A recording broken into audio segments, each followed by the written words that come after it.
equals Uber, one rental at a time. And let me just first off start by saying we have 53 days left in 2021. I know many of you will create New Year's resolutions in 53 days. Lots of you will do it around maybe your health or your wealth or your family. What I got to tell you is, why wait 53 days? There is nothing magical about January 1st. If you want to be better, you want to do better, if you are in that quiet desperation, start today. Start now. Something that I am becoming pretty focused on is, if you go ahead and set a goal, you get quiet, daily execution and focus can get you there. I experienced it obviously with rental real estate and financial wealth, now a YouTube channel and helping people every day. But it could really be used for anything. And I want to thank all of you for kind of helping me see that over the last 3 or 4 days as we've had many conversations about it. So again, 53 days left. You want to have a better financial future? Why wait? If you want to get healthier, why wait? If you want to lose some weight, why wait? If you want to have a better relationship with your family, why wait? You want to read more books? Why wait? You kind of get the idea. Next up, let's congratulate another successful investor, Heather. Congratulations for getting your first or next deal. Thank you for letting me know. Your card will be going out in the mail. Folks, don't forget, we have slowed down a little bit. Maybe it's the season, I don't know. But we got a lot more cards to give away. This is just one stack that I have on my desk. I got a box behind me. So again, if you close a deal, I want to hear about it. I want to send you a card. I want to celebrate you on this channel. So with that said, it is Monday morning. What is it? I almost said October. It's November 8th, 53 days left in the year. First off, let's talk about Tesla and Elon Musk. I brought this up yesterday. Hey, Elon did a Twitter poll. Should I sell 10% of my stake? First off, I want to say it one more time. How many of us could have held as long as Elon had? He has had 80% of his shares since 2010. Talk about first money in, last money out. Gotta respect it. It has taken him to the world's richest man. I know I certainly would have cashed in some, probably all of my chips by now. But that's what makes Elon a true buy and hold investor. I just want to be very clear. It turns out that Elon has some options that expire here in the very near future. Those options must be exercised. And with the exercise of those options will become a monster tax bill to the tune of possibly $15 billion.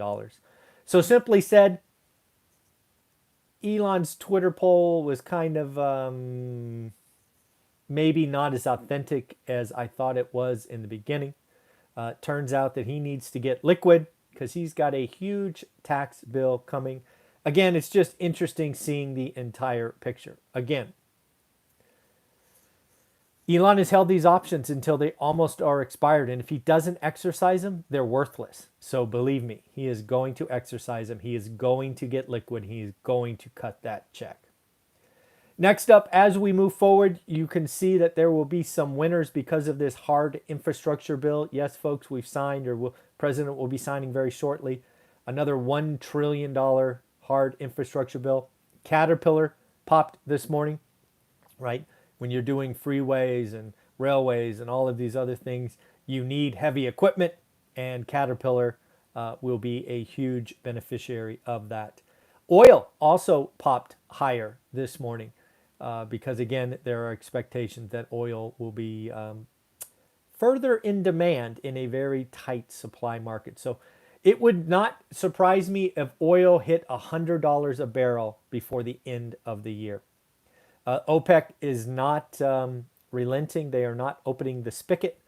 They suffered last year, and they want to get theirs now. And where I go to is this $1 trillion spending / investment. It is both, really. I'm not saying it's a good investment, but it is an investment.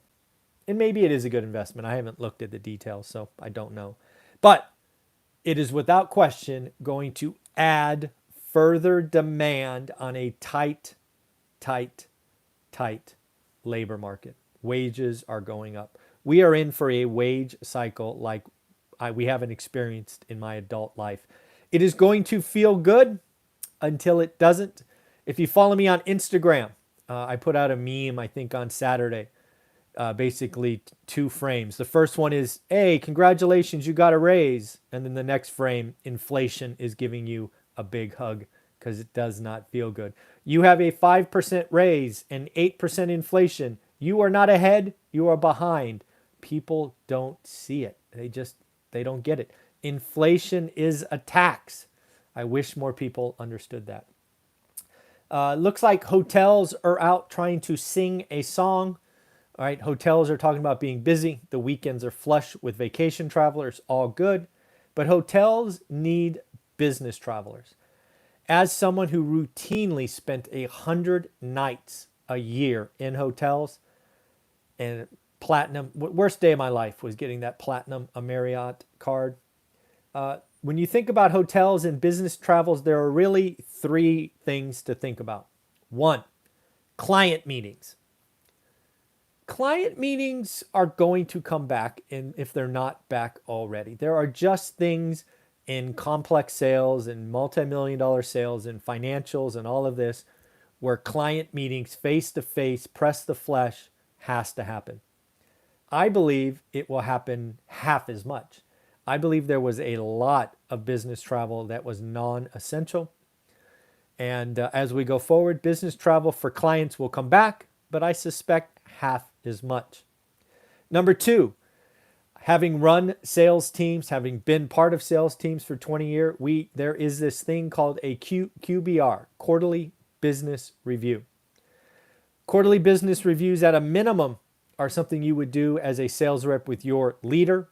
Your leader might go to another QBR, and someone like me might attend 4 QBRs every 90 days. Each QBR was 2 to 3 days long. So again, it's not uncommon to be on the road the first month of a year, or first month of a quarter, I should say. I do not see QBRs coming back with the same frequency. And then finally, conventions. I don't know. Conventions are going to come back if they're not back already, but will they be as big? Will they have a online feature or option? I don't know. These are things that Hilton and Marriott and all these other hotels need to think about, because I think the business traveler has changed. If I was starting my career today, I don't think I do 1,000,000 miles. I don't think I do over 1,000 nights. It's just different. But yeah, maybe conventions clearly are back. Conventions, of all of them, I think conventions can go back to where they were or even bigger. But I think client meetings are down. I think QBRs are down. Conventions are the wrinkle. Next up, be prepared for crash videos, specifically about Boise.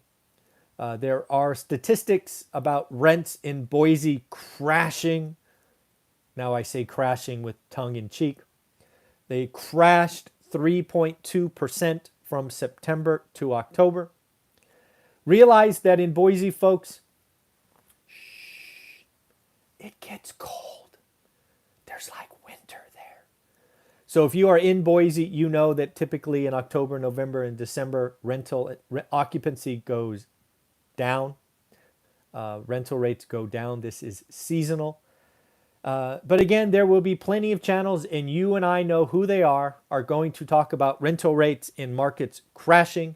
Again, please go back and look at history. This is very normal. And actually, when you look at Boise, it is up 21.4% year on year after a 3.2% fall. Some of these channels will not tell you the full truth because they want to scare you. They want to do this or do that. They want to get a penny for every click. Boise rental rates are down 3.2%. They are up 21.4%. Seasonality is a thing. People don't like to move in the winter. It's cold. It's snowy. It's got to be hard. This is not unusual. More and more conversations about where are the missing employees, the missing workers. We have talked about it on this channel a bunch. It is one of the reasons that wages are going to go up. Again, we've talked about 3.2 or 3.1 million retirees left the workforce early. Their stock portfolios booming, their houses booming. They feel good. Also, entrepreneurship, Gen Z, millennials, Gen X, lots of them are going, you know what? Never has there been a better time to start a business, a side hustle. We had record LLCs created months and months in a row in 2020, and some of them are just going to keep at it. If you find your passion and you can make 40, 50, 60K a year and you are happy, it's all good. You don't have to work for the man. And of course, we must not forget that some people have adjusted their lifestyle, and on purpose, they can now live on a single income. You lived in California, you moved to Vegas or Texas or Nashville or wherever, you can probably live on one income. You do not have to have two incomes like California. This is all real stuff. It should not be shocking why we have 3 million less employees than before the crisis. Retired, entrepreneurs, single family. What is the problem? And that is why wages are going to go up for the folks that choose to do that. Lastly, let's talk about the Christmas season. Nope, actually, I got a couple of things. Sorry, looking at my notes. The Christmas season this year is going to be a barn burner record setting, I believe. Retail is going to crush it for several reasons. First and foremost, people have money. Remember, we've talked about $1 trillion or $1.2 trillion in excess savings. Well, get ready. People about to spend it. This is going to be a monster Christmas. Number two, retailers. They're not going to have to put a lot of stuff on sale. They're just going to leave it, or their sales will be less aggressive. They don't have the inventory. They got nothing. So they're just going to sell everything at full price. Yep. And of course, lastly, we are telling people to shop early because of supply chain, this and that. So people are going to go ham early. Some people, believe it or not, have already completed their Christmas shopping. If you are watching this and you are anything more than 50% above your Christmas shopping, leave a comment below. I want to hear how many people are out there. And Mom, I know you're watching. You're 100% done. You've probably been done since July. My mom's amazing that way. So again, retail is going to be a barn burner. What I want to tell folks on my channel, don't forget, I've told you many times, let's make it less about stuff and let's try to make some memories. Let's try to create things that put smiles on faces that we can hold on to long term, because if you're a parent, you know that sometimes when you buy all these toys, they like the empty box the most. How crazy is that? So go make some memories, take a vacation, do something that you can hold on to longer than some tchotchke or toy or thing. And then finally, the Chinese wealthy. Woo! I keep telling you, it's going to be ugly over there. The Chinese wealthy are deleting social media. They are looking for ways to escape. And this has happened before.